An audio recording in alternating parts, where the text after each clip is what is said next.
চলেন age of consent আজকের দিনে এজ অফ কনসেন্ট কি মানে বিয়ের আগে শেষ করতে পারবে ছেলে মেয়ে। দেখেন ফিলিপাইন আর অ্যাঙ্গোলাতে 12 বছর আজকের দিনে, 13 বছরে জাপান নাইজেরিয়া এবং জাপান নাইজেরিয়াতে আজকের দিনেও 13 বছরের ছেলে মেয়ে বিয়ে না করে শেষ করতে পারবে। 14 বছরে চায়না, ব্রাজিল, বুলগেরিয়া, গ্যাম্বিয়া এগুলো হচ্ছে 14 বছরে আজকের দিনে শেষ করতে পারছে।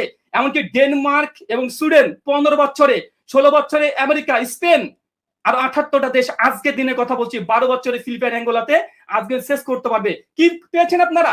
মানে আপনারা বলছেন না না না না 18 বছরের আগে বিয়ে করা যাবে না, 12 বছর আগে মেয়েরা শেষ করতে পারবে। লুটারা কারা? শিশু বিবাহ মানে শিশুদের সঙ্গে ধর্ষণ কারা করছে?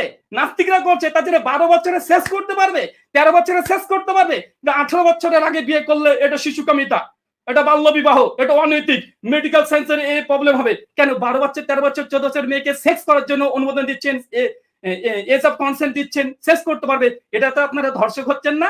এটাতে শিশু বলাৎকার করা হচ্ছে না? ও মানে আপনারা চাচ্ছেন না বিয়ে করবে না, আগে শেষ করুক, সেক্স করবে, বাচ্চা নিবে না, বাচ্চা নিলে অনেক সমস্যা, কন্ডম বা অন্য কিছু ইউজ করে করুক। ভাই এগুলো নৈতিকতা?